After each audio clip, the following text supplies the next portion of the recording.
Joining me now for a Common Ground conversation, Republican Governor Sarah Huckabee Sanders of Arkansas, Democratic Governor Wes Moore of Maryland, and philanthropist Olivia Walton, the founder of Healthy Moms, Healthy Babies America. Welcome to all of you, and happy Mother's Day to the moms at the table. Yeah, happy Mother's Day, you all. Happy Mother's Day. We are honored to have you all here for what we think is really a critical and vital conversation about maternal health, and I know that that is what brings us all together today. Olivia, I want to start with you because you lead organizations that focus on the health of mothers and children, so I want you to really set the stage for us. Some of the statistics are staggering. In the United States, the reported maternal death rate has doubled in just the last 20 years.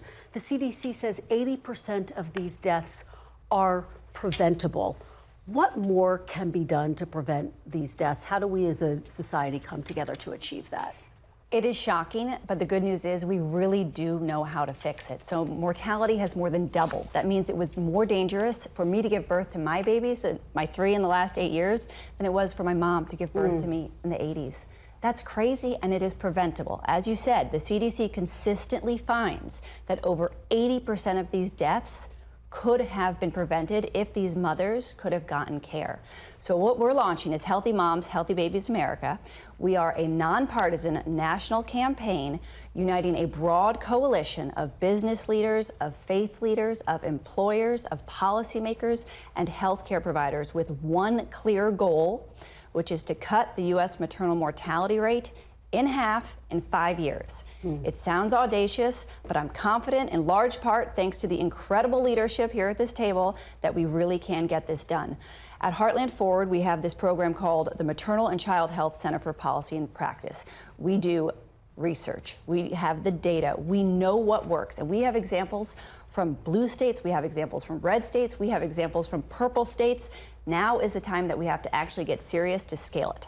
All right, well, it is an audacious goal, but an important goal. And as you say, it's an issue that brings people together from both parties. Governor Moore and Governor Sanders, I want to bring you both in.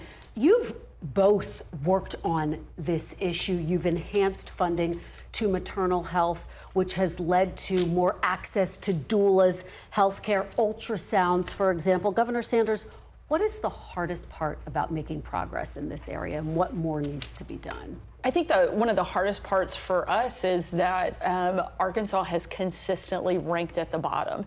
And so bringing about the kind of change and awareness that is needed is a heavy lift. But to Olivia's point, yes, it's a big goal and it's ambitious, but it is achievable because we know the path that we need to take in order to get there. And over the course of the last 2 years, we've been working closely with Heartland Forward. We used a lot of the data and the research that they put together, and now we're putting it into practice. And we started Healthy Moms, Healthy Babies Arkansas, and we have put $45 million towards addressing maternal health in our state.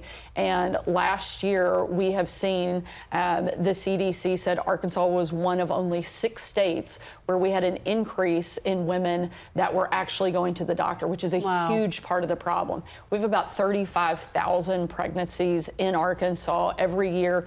10,000 of those women are not seeing a doctor until after their first trimester, and over 1,100 never see a doctor until they go into labor.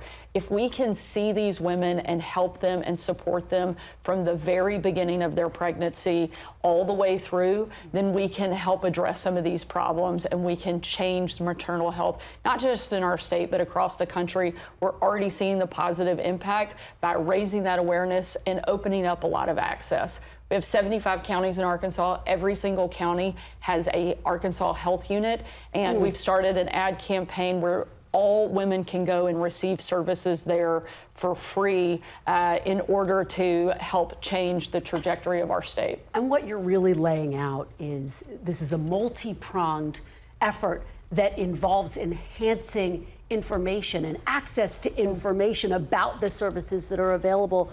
Governor Moore, how do you see this issue, and what do you see as the biggest challenges? You know, I think I really want to both thank and congratulate the work that's happening.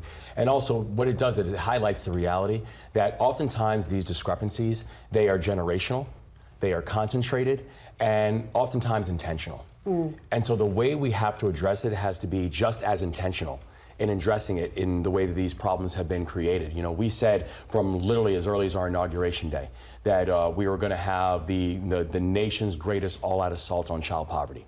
And it has to be bipartisan, and it has to be something that brings in other sectors. And in fact, we're just now announcing that something called the Bridge Project, where it is something that's going to focus on and providing cash assistance to mothers who are both prenatal and then postnatal mothers, to be able to provide cash assistance for them, to be able to have additional measurements of support. It's going to happen for 150 families in the most areas of Maryland that you've had concentrated poverty being a long-term challenge.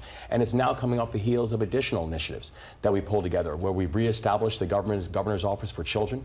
We've started something called the Enough Initiative, which is actually an acronym that stands for Engaging Neighborhoods, Organizations, Unions, Governments, and Households, which is the nation's first place-based, state-led anti-poverty initiative that we've been able to do things like have postpartum supports for Medicaid recipients for up to 12 months.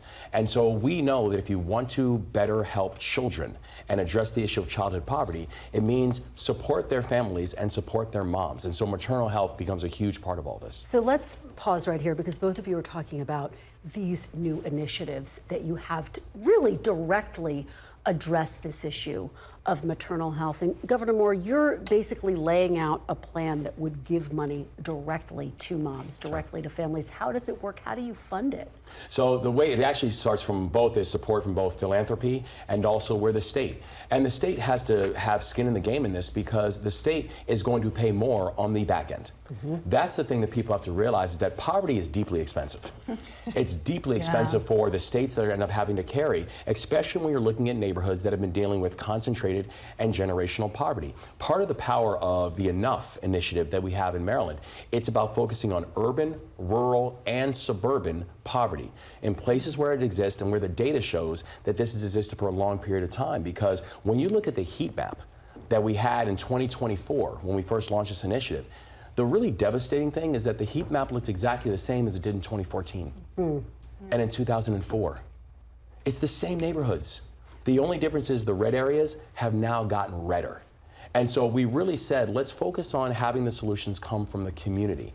They come up because they know what challenges are, and they know it's going to be different in Hagerstown, which is in Western Maryland, than it is in Cherry Hill, which is in Baltimore City. Let the community come up with the things that need to be done. Let them work in coordination with homes of worship, educational institutions, nonprofit partners, and then we can then provide additional measurements of support, because that's one of the greatest investments that you can make, is investing in young people, because it helps to deal with the long-term costs that we deal with having broken adults. And Governor Sanders, let's delve more deeply into this ad campaign that you say is aimed at educating, making women aware of the fact that these services exist so that they can get early screening if they are pregnant. Who exactly are you aiming to reach?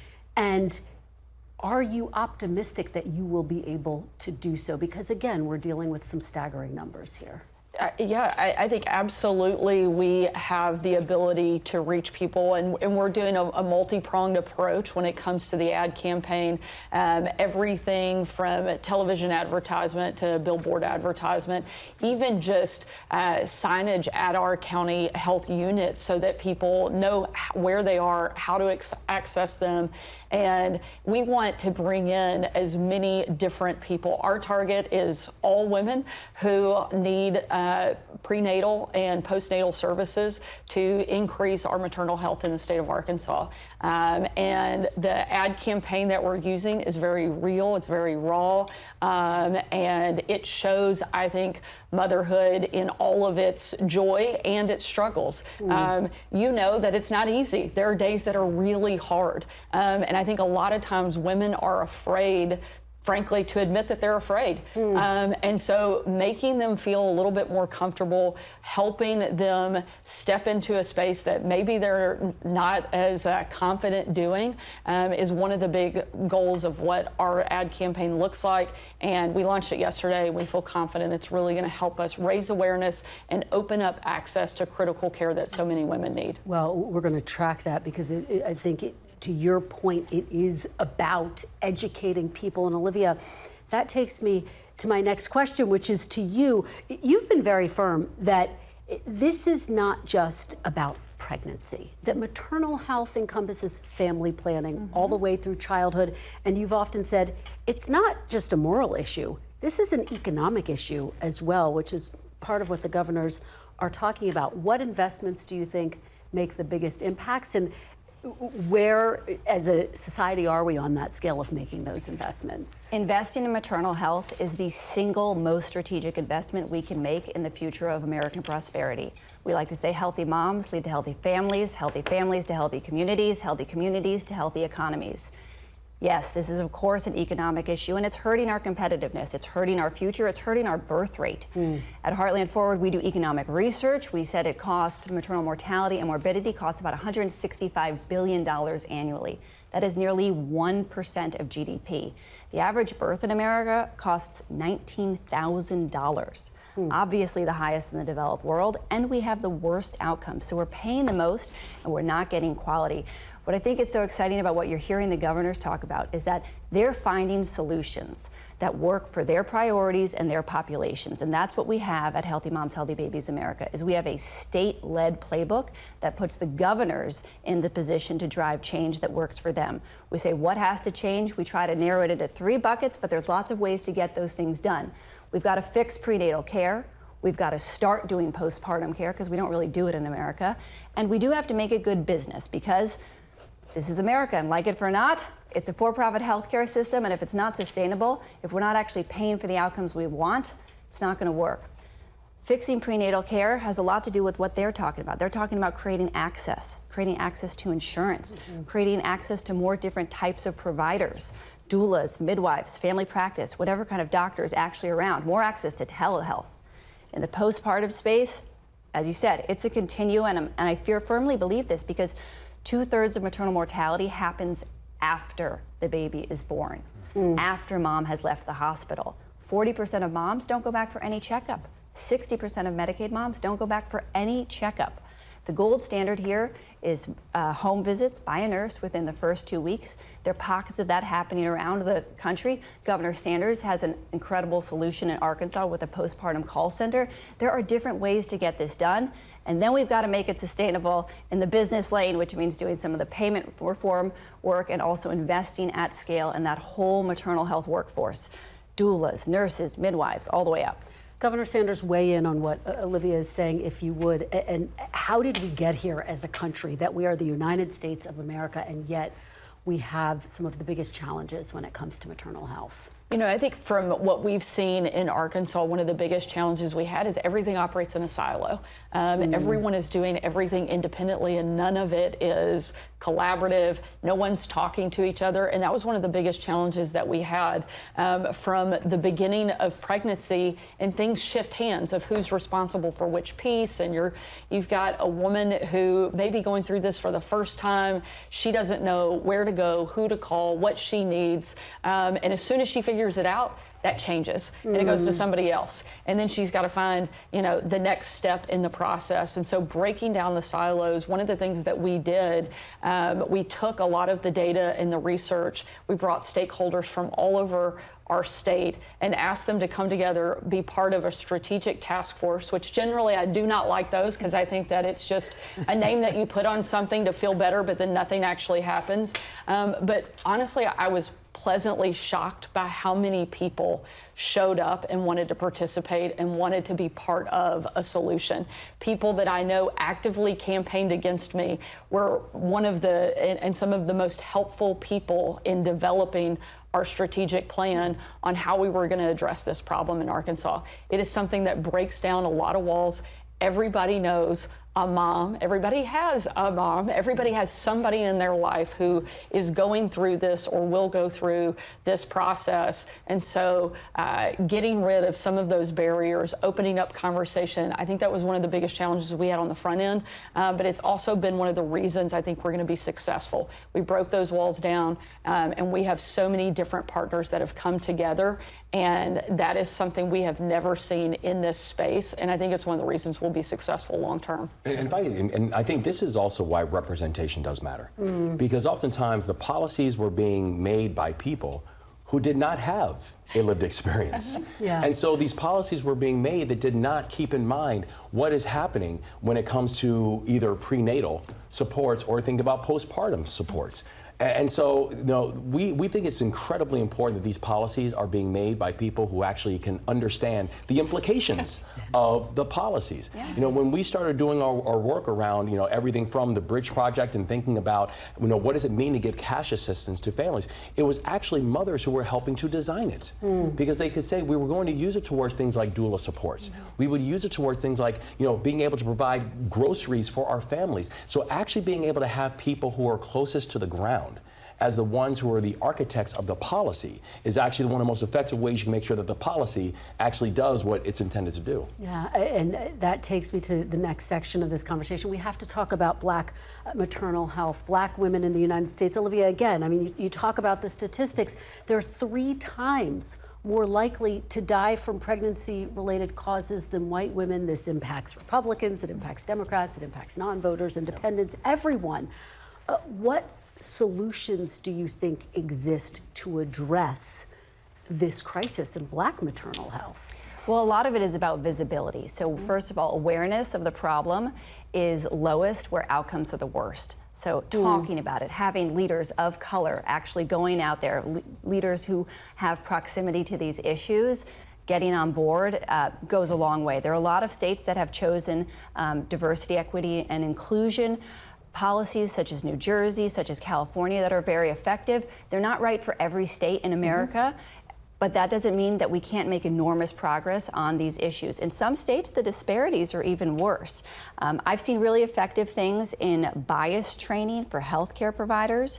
And then I also go back to the use of doulas. I mean, there is clear statistical evidence that the use of doulas, particularly in minority populations, can be extremely effective in lowering C-sections rates and lowering postpartum rates, and just really creating a more positive experience of birth where there's more trust, where you can really have a relationship with somebody that's part of your birth and the birth of your child, rather than a healthcare system you're less familiar with. Yeah. Governor Moore, what are you doing to address this staggering surge in Black maternal deaths due to pregnancy? I mean, and then this is also, it's a very personal issue, for us, where, I watched my father die in front of me when I was 3 years old because he didn't get the health care that he needed.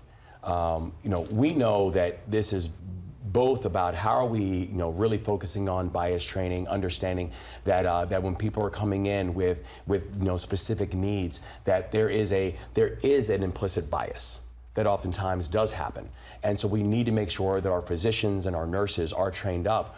But also, what we've got to do is we've got to strengthen the pipeline to get more physicians and nurses of color who are actually in there, to increase the probability that when a person comes in, they're going to have someone who's going to be treating them and supporting them who looks like them, who represents them. It's the same thing about how we talk about the importance of doing this in classrooms, why in Maryland we've had such a strong focus of getting more male teachers inside of classrooms and more males of color inside of classrooms.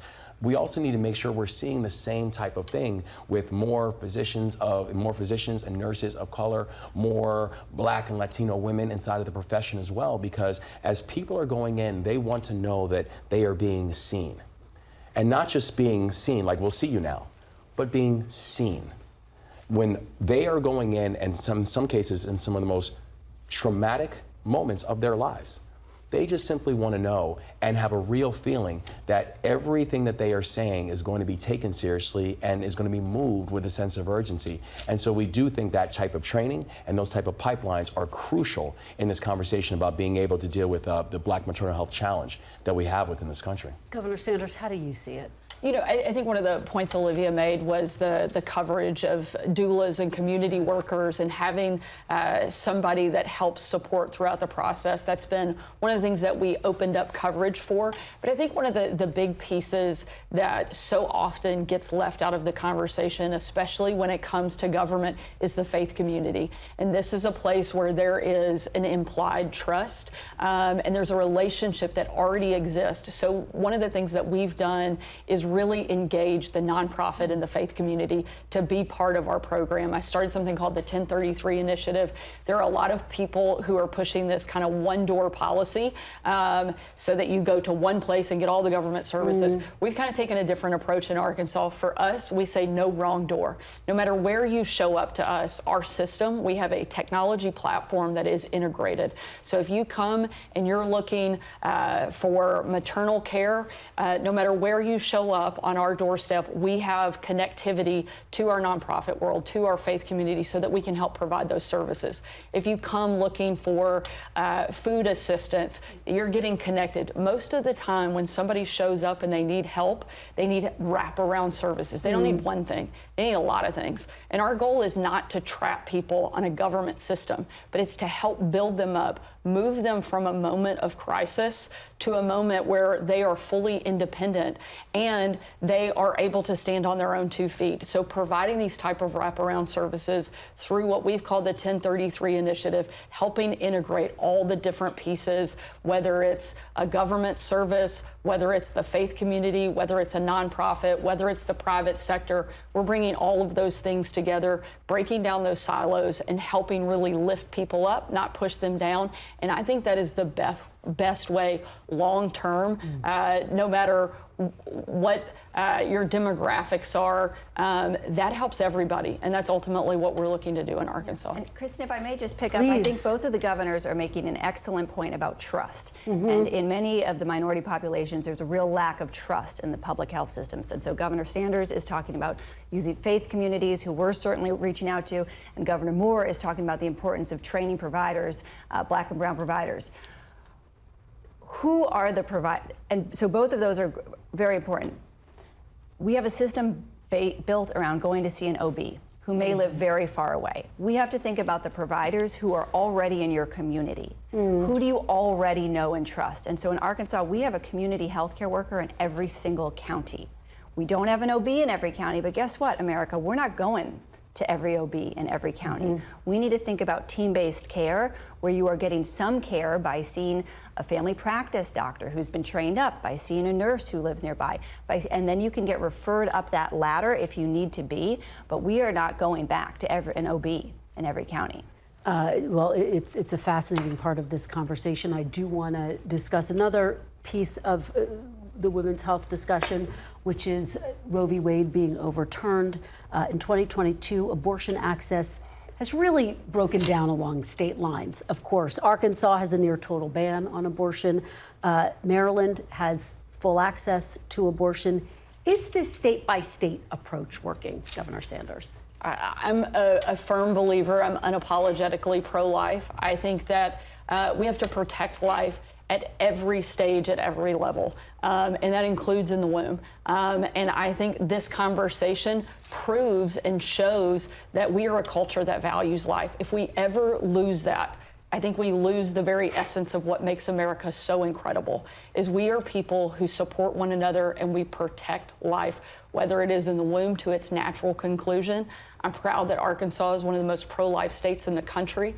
I want to continue to elevate that. But I don't think so often we stop the conversation after the baby's born. And I think that it can't just be, if we're pro-life, we have to be whole life. That's why in Arkansas we have focused so heavily on our foster and adoption programs, so that we're not just stopping at 9 months, we're carrying on and supporting that child from the moment that they are conceived until natural conclusion. I think that has to be a huge part of the conversation. It's something that I'm proud we've made significant progress on. For the first time in our state history, we have the lowest number of kids that are waiting for a forever home. We have less than 150 kids waiting on that permanent home, because we have really leaned into those foster and adoption programs.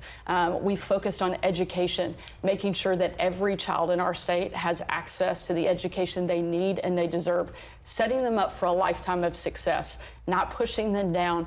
I will continue to look for every opportunity I can to value life, to promote it, to protect it, and I'm proud Arkansas is leading the way on that front. Governor Moore, do you think the state-by-state approach is working? What's your take? Yeah, so I completely agree that, the focus on everything from foster care and focus on education and focus on, on making sure, in our state, we made the largest investments in childcare in our state's history. I agree with all of that. I do respectfully disagree on the Roe v. Wade decision.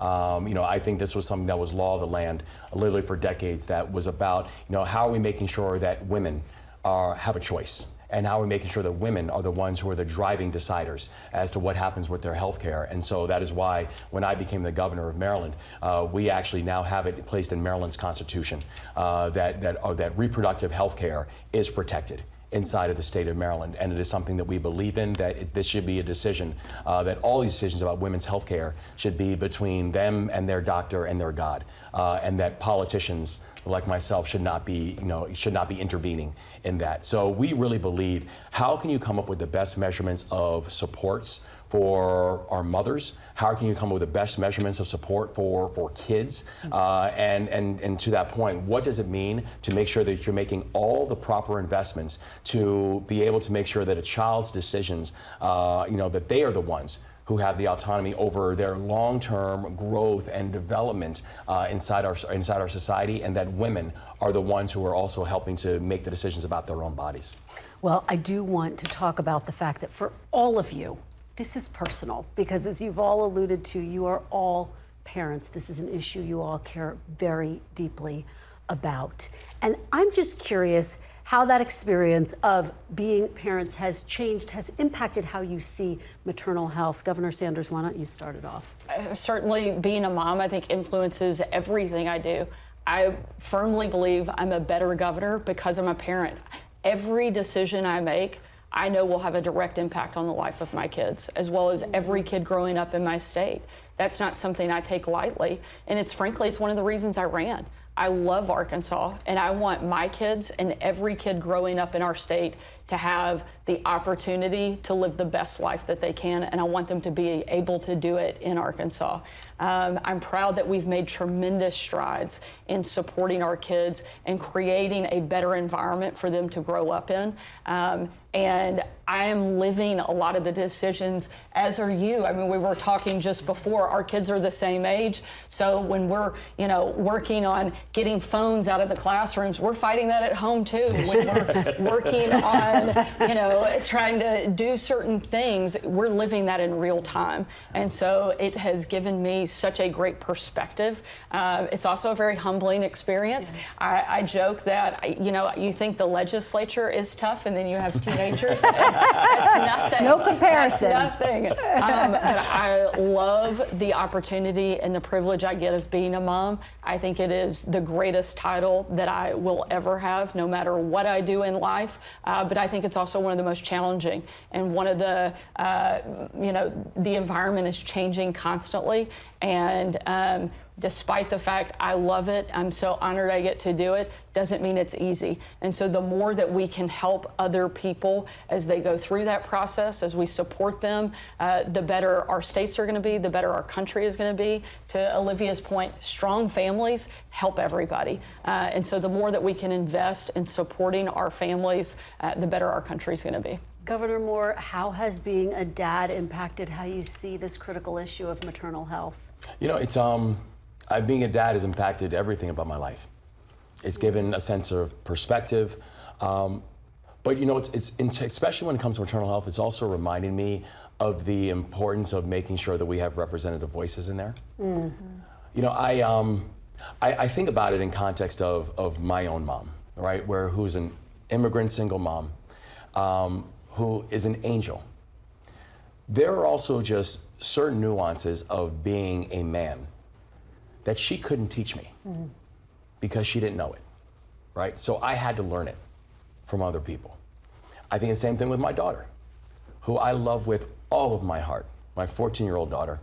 And there is nothing that I won't do for her. I also know that there's certain nuances of being a woman that I can't teach her. I don't know it. So she's going to need her mom and her grandmothers and her friends and her aunts to be able to help her on that journey, right? Because I can go but so far on that journey with her. And I think that's why, and that's part of the takeaway from the policymaking conversation, where there is so much that we can do, But if we're not making sure that impacted communities aren't just the subject of the conversation, but are actively part of the conversation, we're going to miss things. And that's why I think, especially on this conversation about how do we end child poverty in our country, how do we make sure that these maternal health disparities are addressed, how are we making sure that mothers are getting everything that they need? If it's just a bunch of folks like me who are having that debate and having that conversation, we're going to miss it. And I think we're going to end up continuing to have these type of disparities that our society should be honestly losing sleep over. Olivia, I'm going to give you the final word. How has being a mom impacted and informed your passion for addressing this issue of maternal health? So our kids are 8, 5, and 3. I'm thrilled to say we're sleeping through the night now.